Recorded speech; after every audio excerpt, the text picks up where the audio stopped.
All right, let's talk to Stephanie listening in Nevada. Don't you dare commit suicide. Hi, welcome to the show. Hey, thank you. It's been a while since I've called, but I've been meditating for quite a while, and I've been really following a lot of what he has to say, and it's definitely changed my life for the better. I have last night I made a discovery. I've been having some trouble sleeping. I couldn't figure out why. I know that he told someone else that their insomnia was due to anger about something. Yes. And I couldn't figure out what I was angry about. And I do get angry about, I get fired up about politics and all that stuff, but I haven't really been doing that lately.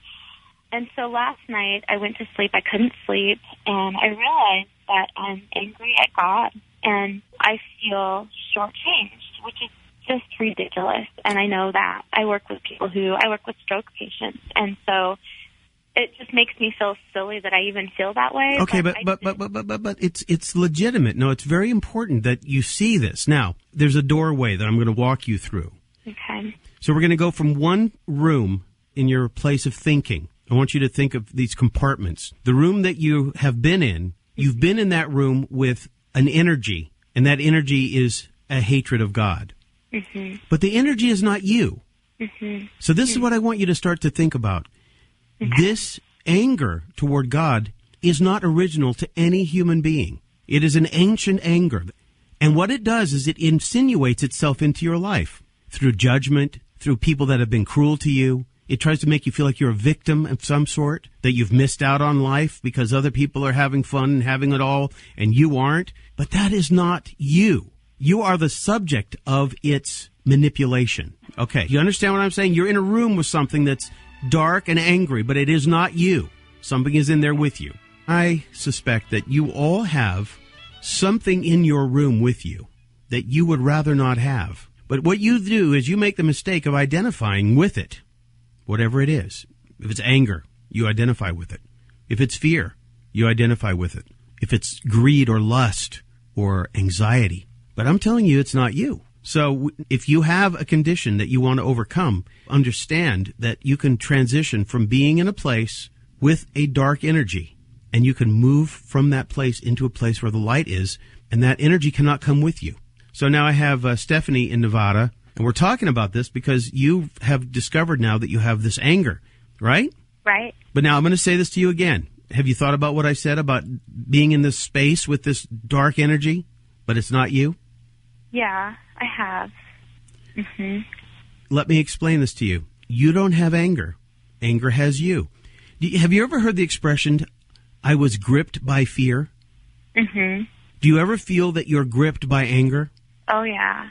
Like it just comes over you and it just, yeah. Right? Somebody says something on TV and, oh, you stupid, mm-hmm. Right? Yeah, I mean, I don't do it like that. I've gotten better at letting the little resentments in daily life, like traffic and things like that, go. Right. But this deeper one that's just kind of always there and prevents me from sleeping really well, I finally realized last night that I know what it is. I'm mad at God for what's happened in my life. Okay, but in my life. What's happened in your life? How terrible could it be? Well, it's not terrible relative to a lot of other people, but I feel like and I'm just going to say it as irrational as it sounds, and I'm rational enough to know that I know how it sounds, but when I'm really at my weakest, I feel like I am being punished, and I don't know why. But you see, Stephanie, now we're going to walk you through the doorway into the light. Because you have to understand this, and this will change your whole life. Anybody that's listening, understand this. Your life will change. And this is what I want you to understand. It is not you that's being punished. It is it in you. Because you cannot go through your life with it living your life through you, living its life through you. Everybody has an id entity. Everyone. You are fortunate because you are aware that something is wrong. But you keep saying I. And that's a mistake everyone makes. It is not you. But it's something that happened to you. It's something that happened to you that affected you as a child. That's what I'm mad about, though. And I'm mad that... No. No, you're not mad. No, it is mad. It is a baby throwing a tantrum inside of an adult. you're an adult, right? Mm-hmm. And inside of you, there's this baby crying, wah, wah, I'm unhappy. And it wants you to feel what it feels. Do you know the word sympathy? It means to feel the same. So when you have sympathy for someone, you feel what they feel.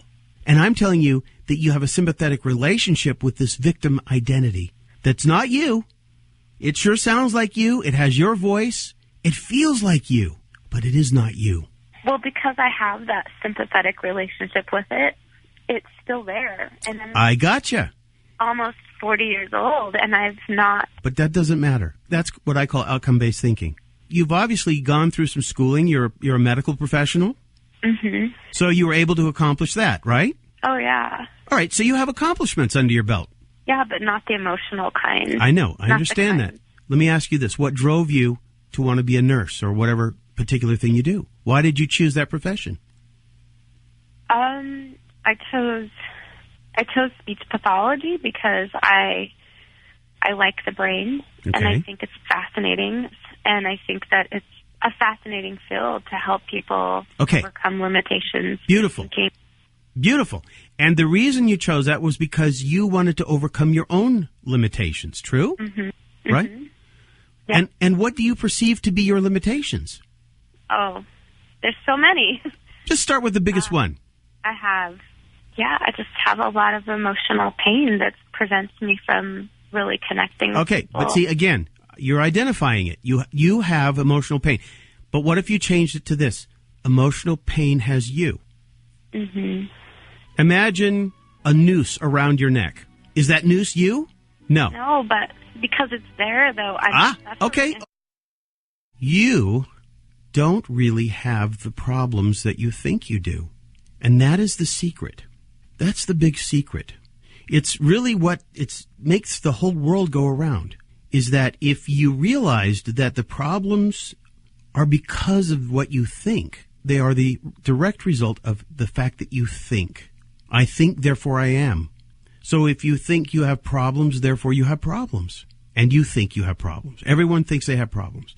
But if you were to step back and be objective, and you would see how much freedom you actually have, and be able to contrast the subconscious self from a objective perspective, to contrast what choices you have as opposed to what choices you don't have, you would see that you have infinitely more choices to do anything. You have more choices than you would imagine. And that it is the idea that you have a problem that you struggle with, and you feed yourself to it. And I've used the example of quicksand.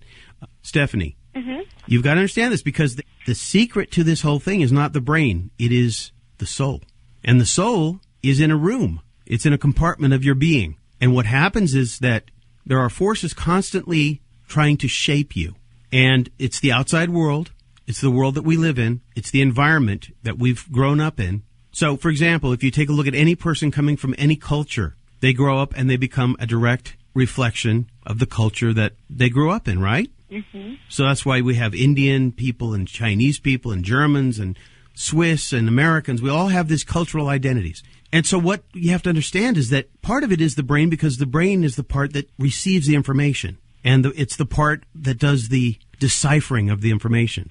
But then you have the emotional, the complex emotional self, and that is where the play of light and shadow takes place. This is where the forces of good and evil are at war. It's not the brain. The brain is the meat. Yeah. It's the self within the self, the soul, that's in the compartment of your being that is constantly being pulled at. And that's why you haven't been able to sleep.